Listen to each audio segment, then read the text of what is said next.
فرمایا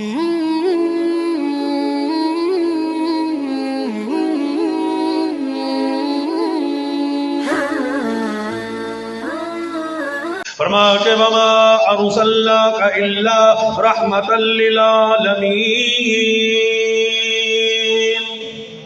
آقا مدنی مدینے والی سرکار ہر جہان کے سردار ہے، عالم ارواح کے بھی سردار ہے، عالم دنیا کے بھی سردار ہے، عالم برزخ کے بھی سردار ہے، کونے کونے کا نبی، ذرے ذرے کا نبی، پہاڑ کی ایک ایک کنکر کنکر کا نبی۔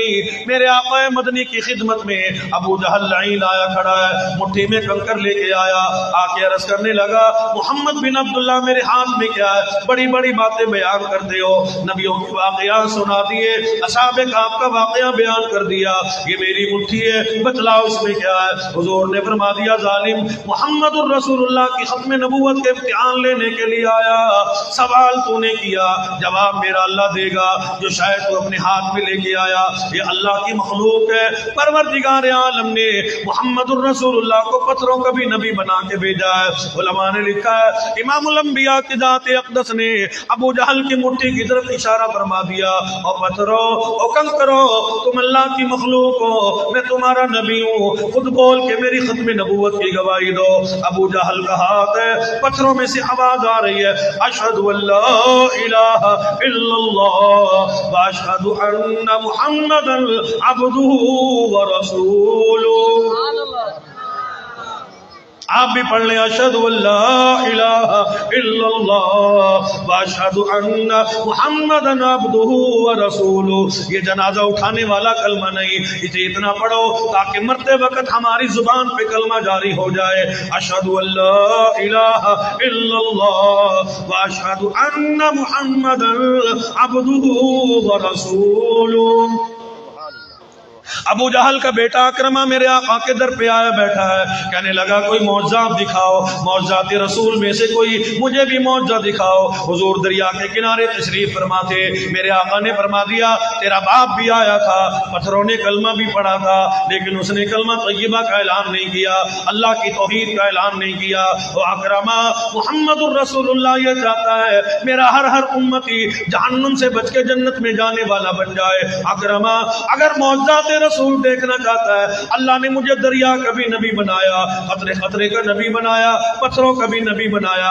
پرلی طرف دریا کے کنارے ایک پتھر پڑا ہے، بھاری پتھر ہے، اسے جا کے پیغام دے دینا اور تجھے کالی کملی والے امام الانبیاء سلطان الانبیاء کی ذات اقدس نے بلایا ہے۔ اکرمہ کہنے لگا میرے آقا یہ کیسے ہو جائے گا؟ فرمایا حکم دینا تیرا کام ہے، آقا مدنی کا فرمان پہنچانا تیرا کام ہے، پھر دیکھ لینا پتھر کیا کرتا ہے۔ حضرت اکرمہ رضی اللہ تعالیٰ عنہ فرماتے ہیں جیسے ہی میں نے جا کے پتھر کو پیغام دیا، پتھر نے لڑکنا شروع کر دیا، دوڑنا شروع کر دیا، دریا میں تیرنا شروع کر دیا، میں نے بھی دوڑ لگائی، پتھر نے بھی دوڑ لگائی، مجھ سے پہلے پتھر آقا مدنی کے قدموں میں حاضر ہو گیا۔ اکرمہ کھڑا ہو کے اعلان کرنے لگا میرے آقا اشہد ان لا الہ الا اللہ واشہد ان محمدا عبدہ ورسولہ۔ حضور نے فرما دیا ایک دن میں 20 مرتبہ موت کو یاد کیا کرو۔ ساڈے پاسے کوئی موت نو یاد کرے نا تے آگ دن میاں ہونے نال تھوڑی موت آنی ہے، اجے تو بڑا وقت باقی ہے، کیوں میاں صاحب تو قیامت دا اعلان کرنا ہے؟ نہیں، موت آنے والی ہے، ہر وقت موت تیار ہے، بچپن ہو، جوانی ہو، کاروبار ہو، چلتے پھرتے موت آ رہی ہے۔ صحابہ اہل بیت نے عرض کر دیا میرے آقا ایک دن میں 20 مرتبہ موت کا ذکر کریں گے کیا فائدہ ہوگا؟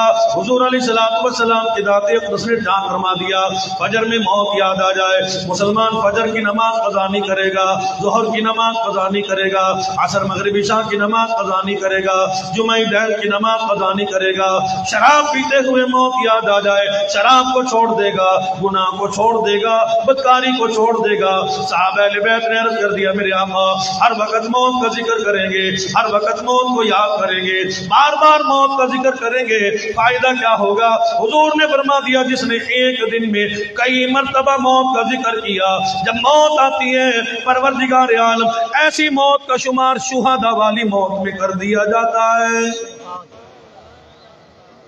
اس لیے مسلمانوں دولت کتنی بھی کماؤ یہیں رہ جانے والی ہے. اللہ والا کہتا ہے باز آ جا، راہ راست پہ آ جا. وہ زندگی بڑی مختصر ہے. آتے ہوئے اذان، جاتے ہوئے نماز جنازہ.